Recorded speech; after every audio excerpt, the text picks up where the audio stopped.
Passamos para o grande expediente. Atendendo o requerimento número 36/2021, o espaço do grande expediente hoje é destinado à senhora Débora Ferreira, presidente da ACAM, Santa Catarina, para explanar sobre o Setembro Roxo, mês de conscientização da fibrose cística. Convido a Débora para ocupar o espaço na tribuna. Informos as senhoras e senhores vereadores que a nossa convidada terá o tempo de 30 minutos para as suas considerações iniciais e logo após teremos 30 minutos para caso se algum vereador precisar fazer algum questionamento à nossa convidada. Boa noite, Débora, seja bem-vindo a esta casa e fique à vontade para suas saudações e posteriormente suas explanações. Boa noite, presidente Emanuel. Boa noite a todos da mesa, todos os vereadores, as pessoas que estão aqui, quem nos acompanha na internet, nas plataformas. Quero agradecer o convite, principalmente a vereadora Cici, que nos trouxe até aqui para falar sobre o Setembro Roxo e sobre a fibrose cística. Estou presidente da ACAM. A ACAM é a Associação Catarinense de Assistência ao Mucoviscidótico, que trata das pessoas que têm fibrose cística em Santa Catarina. Eu sou mãe de uma criança com 4 anos com fibrose cística, mas a minha participação é muito pequena, perto do tamanho da ACAM. A ACAM tem 30 anos. 30 anos de uma história de bastante luta e dedicação para tornar a fibrose cística uma doença mais visível. É uma doença crônica, rara, é genética, então as pessoas nascem com fibrose cística, não tem cura, mas tem tratamento. E o nosso grande papel no Setembro Roxo justamente é fazer com que vocês já tenham ouvido falar, ouçam falar pela primeira vez, se familiarizem com a fibrose cística, para que possam nos ajudar a tratar melhor das pessoas em Santa Catarina que dependem dessa doença. Só para vocês entenderem um pouquinho, quem é a ACAM? É uma associação de pais, de familiares e amigos e pessoas com fibrose cística. São 250 associados hoje no estado. Graças a Deus, por uma boa notícia, pela adesão ao tratamento, pela aderência das famílias, o investimento do setor público em políticas e em envio de medicamento, a gente tem 2/3 das pessoas diagnosticadas abaixo dos 18 anos e 1/3 com mais de 18 anos. Há uns 20 anos atrás, era muito difícil superar a média de idade dos 18, 20 anos, porque ela é uma doença progressiva. Uma doença que ataca, não sei se alguém aqui já ouviu falar de fibrose cística. A gente tem a Josiele, que está aqui com a gente, tem uma criança em Lauro Miller com fibrose cística. É o único caso na cidade. É uma doença que afeta os canais de condução de cloro dentro das células do organismo. Então, não consegue fazer o trânsito direito entre o cloro, ele não sai, ele não libera dentro das células corretamente, e isso torna o muco dos nossos órgãos muito mais viscosos do que o normal, até 60 vezes mais viscosos, mais pegajosos do que o nosso. Então, vocês podem imaginar que é um grande criadouro de bactérias. Quem tem fibrose cística precisa conviver muito com tratamento de antibiótico para lutar contra as infecções. E é muito importante que a gente fale sobre os sintomas para que a doença se espalhe, para que as pessoas conheçam e que tratem. Os principais sintomas da fibrose cística são pneumonia de repetição, diarreia frequente, baixo ganho de peso e estatura e um suor mais salgado do que o normal. Se vocês tiverem a oportunidade de encostar na pele de uma pessoa com fibrose cística e lamber, encostar e provar, ela tem um gostinho de mar, muito mais salgado do que a nossa pele. E o que acontece com quem tem fibrose cística? Ataca os pulmões, o sistema respiratório. Aquele muco fica dentro do pulmão, dificulta a respiração, é um criador de bactérias e ataca o sistema digestivo. Então, sempre que uma pessoa com fibrose cística precisa comer, ela tem que tomar enzimas digestivas para poder absorver os nutrientes, senão ela não engorda. Ela precisa de uma dieta hipercalórica, hiperproteica, hiperlipídica. Tudo dobrado, tudo que a gente tem que comer, eles precisam em dobro. Então, vocês podem começar a ter uma noção do tamanho da dificuldade de uma família ao receber o diagnóstico de fibrose cística e se deparar com uma doença multissistêmica, que afeta pulmão, intestino, pâncreas, e como ela é progressiva, depois ataca coração, vai atacando o fígado. Por isso a gente criou o Setembro Roxo. Não foi a ACAN que criou, ele existe, é o mês nacional dedicado à conscientização da fibrose cística, mas é um mês mundial. No mundo todo, em setembro, se fala sobre a doença, para tornar ela um pouquinho mais conhecida da sociedade, até mesmo das famílias. A gente tem muita resistência dos familiares, ela não é contagiosa, mas o grande problema é que quem sofre precisa se cuidar do restante. O que a gente está vivendo na pandemia agora, distanciamento social, uso de máscara e álcool gel, é a rotina de quem convive com FC. Ficar num ambiente fechado, sem ventilação, andar na rua com pessoas gripadas por perto, isso não pode acontecer conosco. Então, agora que vocês já conheceram um pouquinho do que é a fibrose cística, quero falar alguns dados bem interessantes. Eu já disse que em Santa Catarina são 250 pessoas. No mundo existem 70 mil diagnosticados. No Brasil somos em 6 mil pessoas. Em Santa Catarina, 250. Os dados mostram que recebe o diagnóstico um brasileiro para cada 10 mil nascidos vivos. Então, se a gente fizer uma conta do total da nossa população, cerca de 220 milhões de pessoas, e temos 6 mil cadastrados positivamente, existe muita pessoa sem tratamento, muitas famílias ainda em busca de uma solução. Não é o que a gente vê aqui, a gente tem a Josiele com seu filho, mas provavelmente podem ter outras pessoas em Lauro Miller, em Santa Catarina. Por isso é importante a gente ficar sempre atento ao Setembro Roxo. Muitas pessoas deixam de buscar o resultado do teste do pezinho. E ele é um dos testes que diagnostica a fibrose cística. Logo ao nascer, 6 doenças atualmente, a gente tem ampliação do teste do pezinho, né? Ainda não está de fato, vai pegar 50 doenças. 6 hoje são detectadas, das 6, fibrose cística é uma. Muitas famílias nem buscam o resultado do exame.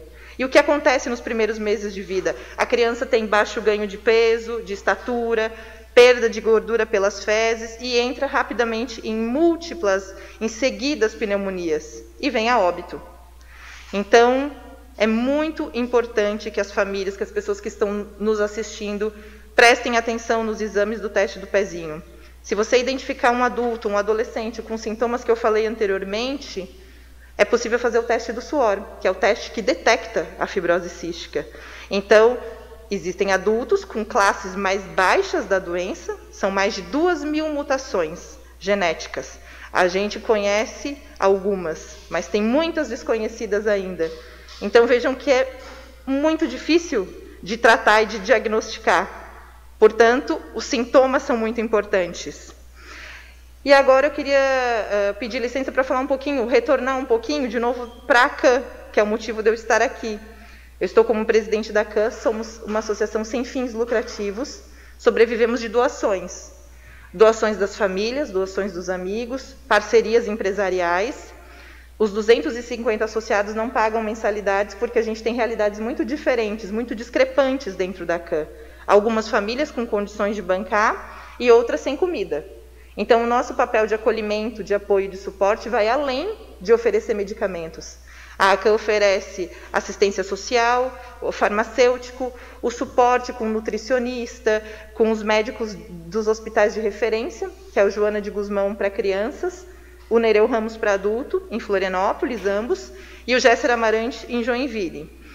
Mas a gente precisa de mais, a gente precisa fornecer mais suporte para que a gente, além desses 2/3 de criança que conseguem, que são os nossos diagnosticados, quem sabe a gente tenha 2/3 de adultos em alguns anos. Quem sabe a gente possa falar sobre aposentadoria, discutir adultos como terceira idade, porque não é uma realidade ainda de quem convive com a doença. No Brasil, a expectativa de vida é em torno de 40, 45 anos. Logicamente, tem gente que ultrapassa isso, mas muita gente fica para trás e não consegue chegar.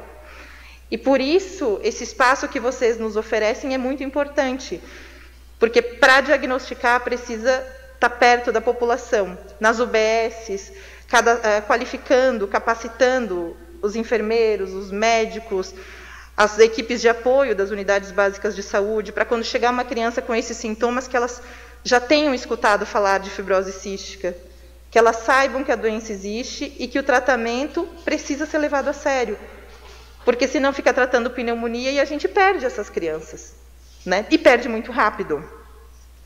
Então, que se a ACAM puder se mostrar mais para vocês, se vocês puderem divulgar a nossa causa, nos ajudarem com parcerias. Eu estou aqui também pedindo para empresários da região que possam nos ouvir, fazer parcerias para levar a nossa mensagem, ou seja, para ajudar financeiramente com suporte dos farmacêuticos, assistentes sociais, nutricionistas, os medicamentos.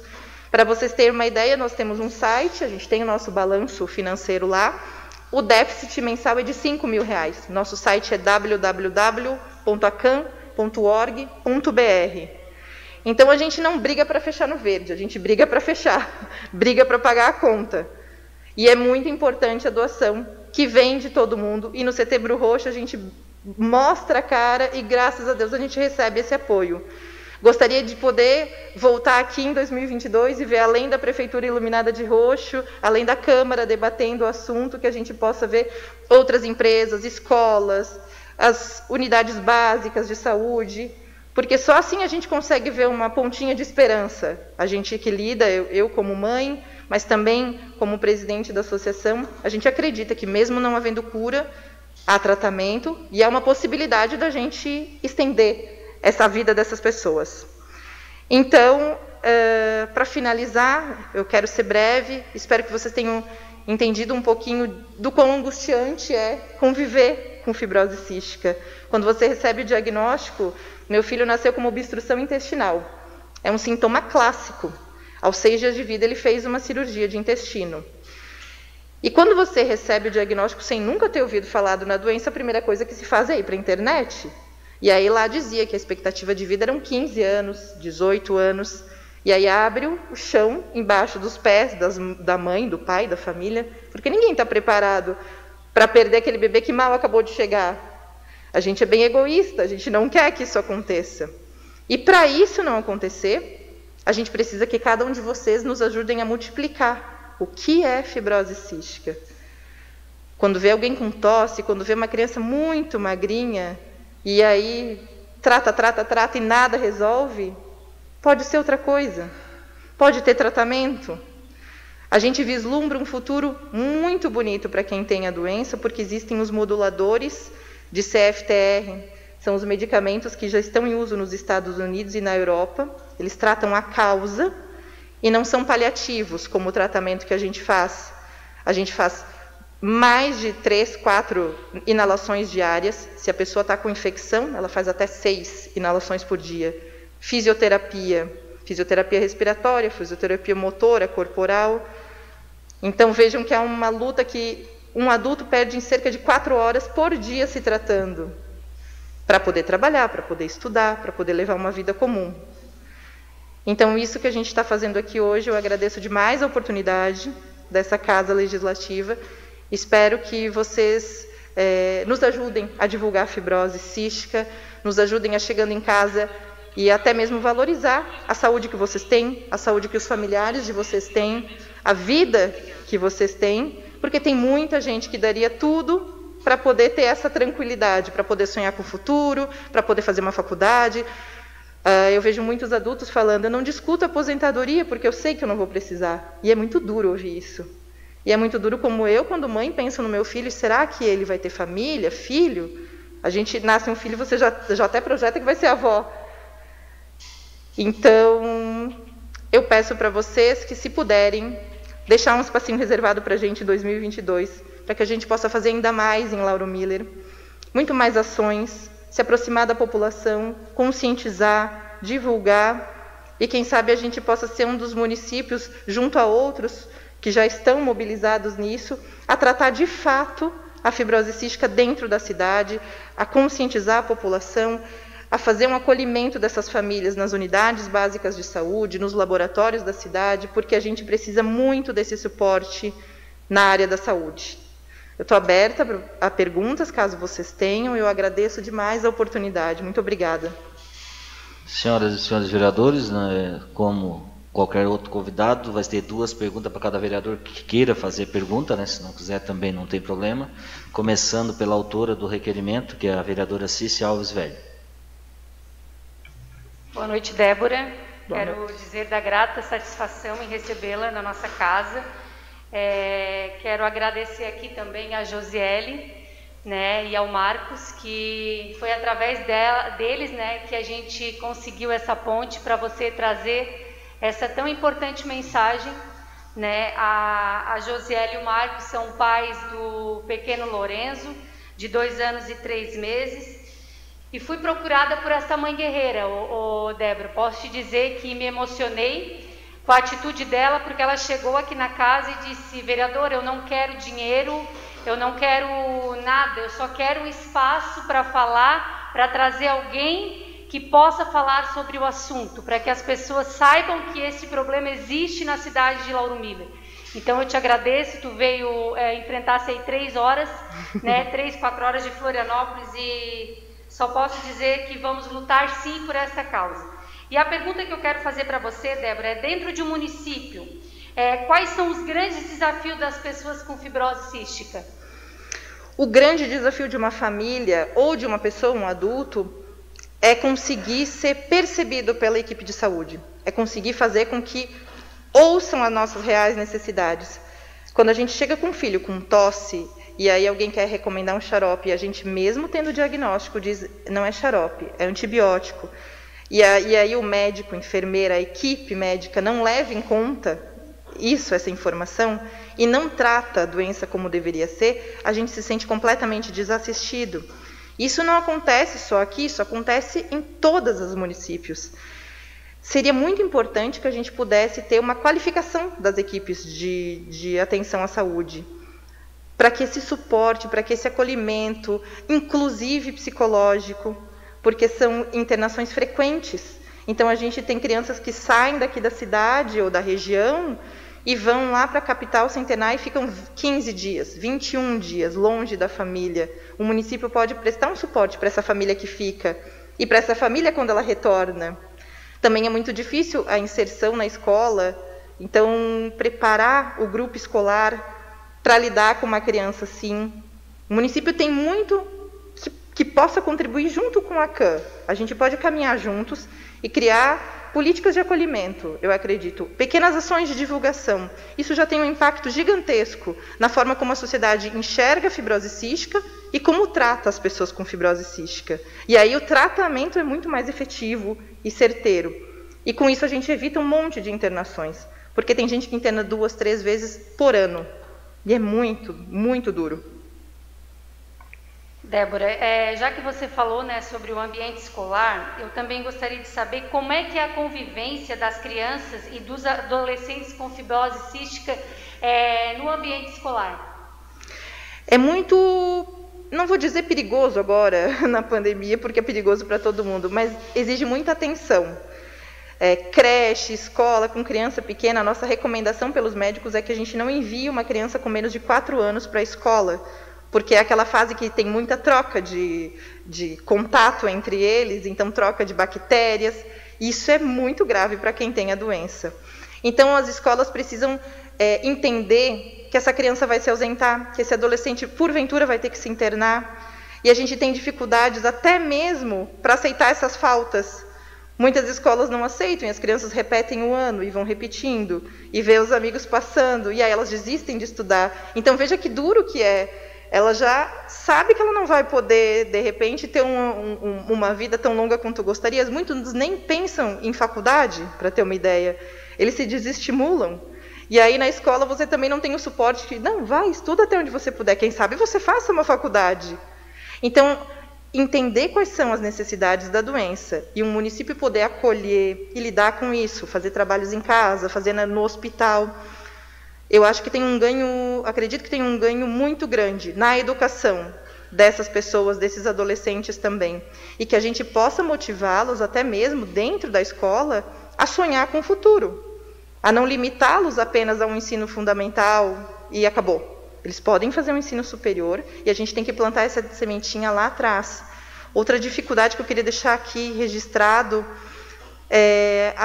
dar os medicamentos. As crianças muito pequenas não têm condições de tomar sozinha, e tem muitas escolas que se negam a administrar as enzimas pancreáticas, e aí a criança não pode lanchar, porque se ela lancha, ela tem uma diarreia e uma dor abdominal muito forte, sem tomar um remédio.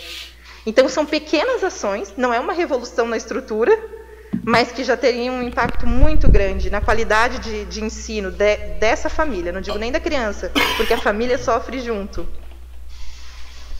Obrigada, Débora, né? Causa nobre, só posso desejar que Deus abençoe. Cici, obrigada demais pelo teu convite, muito obrigada.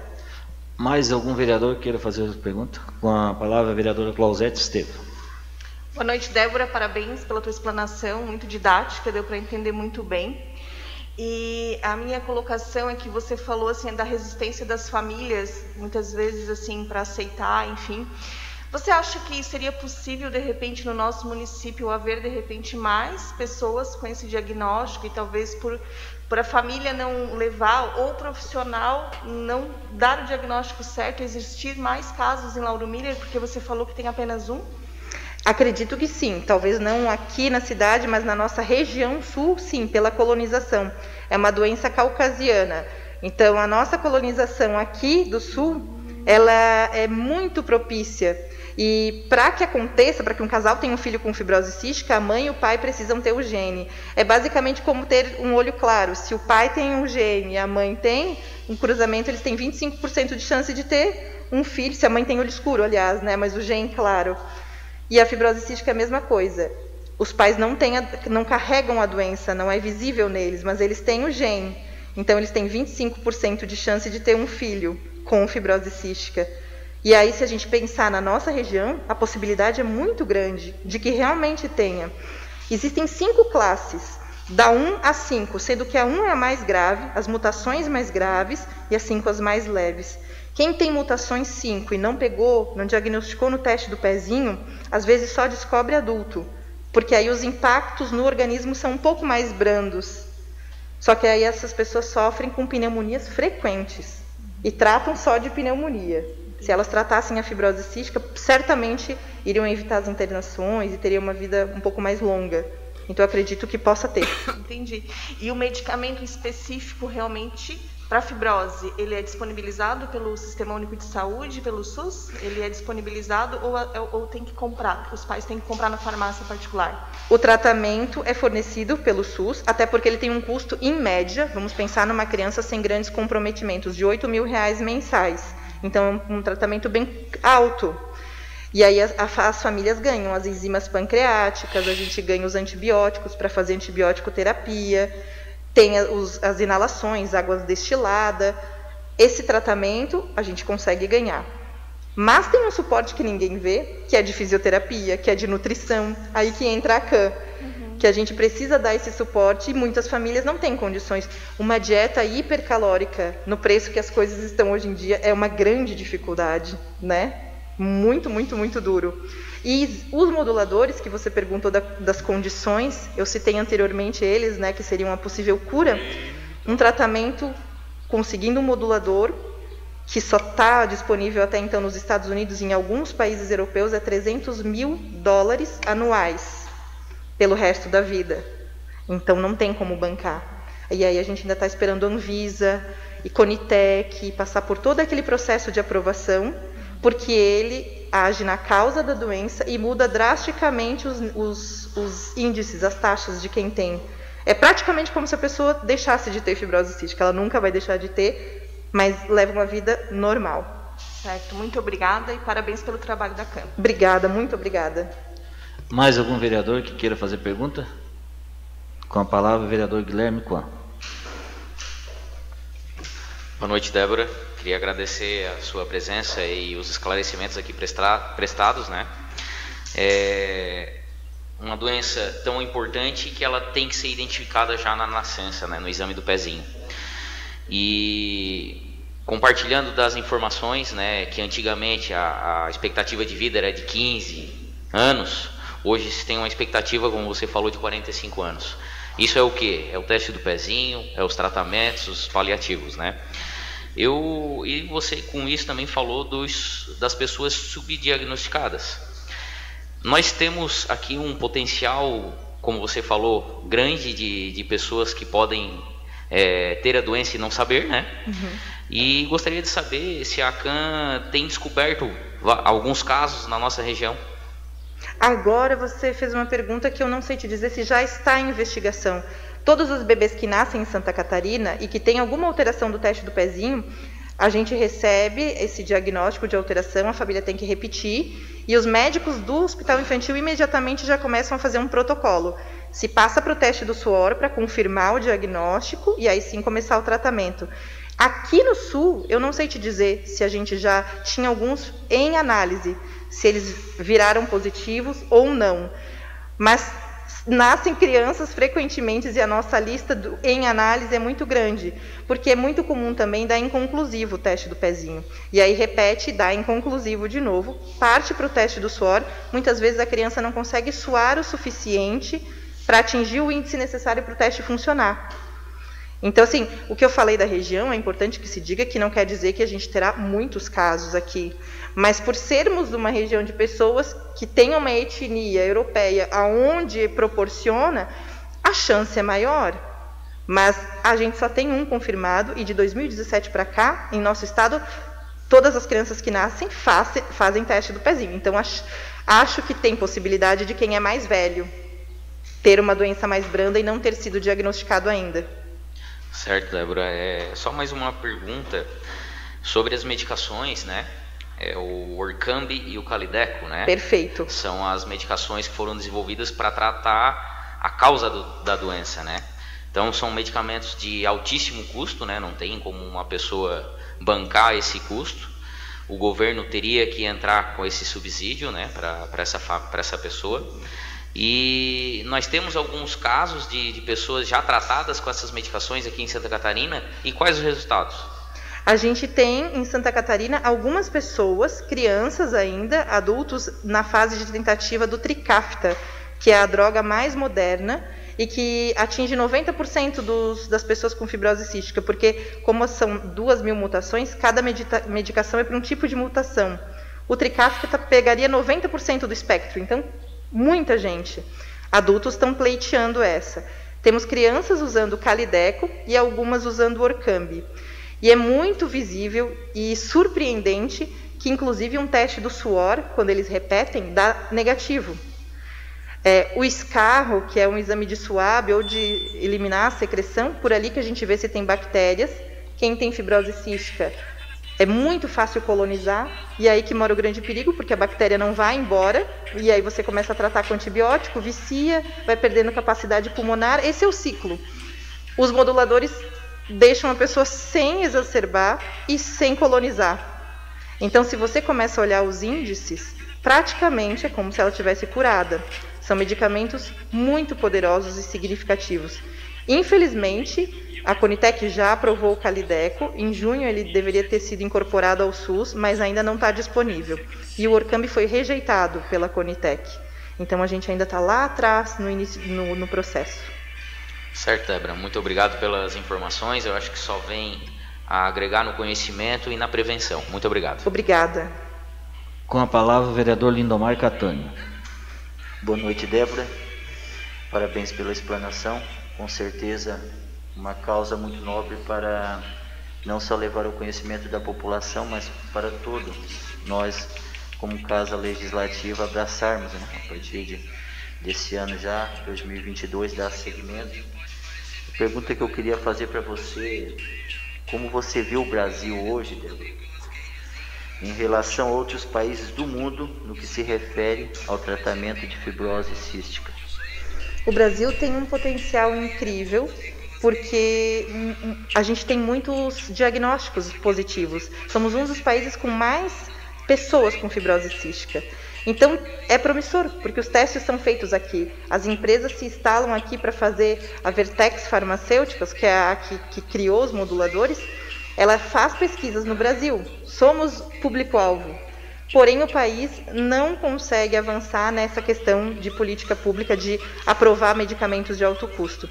O que eu falei anteriormente, a gente tem 2 medicamentos aprovados pela Anvisa, a bula, mas a Conitec não aceita eles, porque ainda acha que faltam dados clínicos e exige que seja um espectro muito maior de dados de pessoas para poder comprovar a eficácia. Mas é que é uma doença rara, é diferente testar uma vacina de testar uma doença rara num público muito restrito.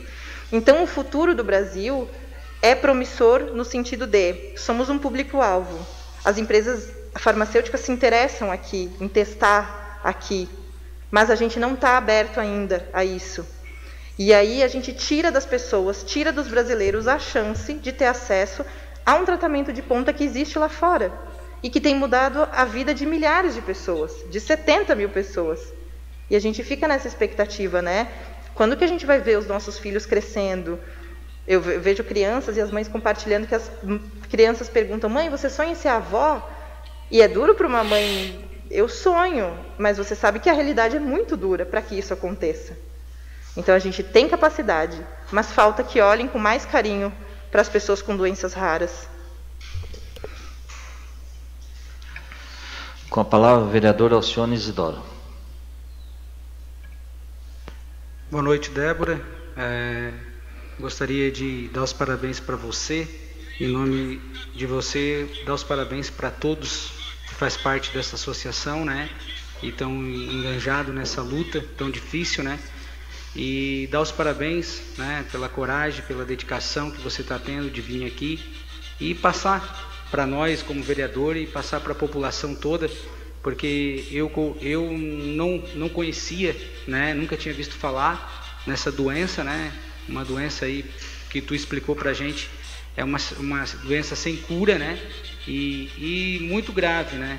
Então eu tenho certeza que a tua vinda aqui foi muito positiva, né, porque a gente como vereador, a gente também vai estar ajudando a divulgar, né, e tenho certeza que Lauro Miller hoje já com a tua vinda aqui vai ter o conhecimento, né, dessa doença, e com certeza isso vai somar muito para as pessoas se prevenir, né. Às vezes, como tu falou, estão tratando às vezes de uma situação que não é, né, e quando vê já não dá mais para correr atrás. Então a gente fica feliz.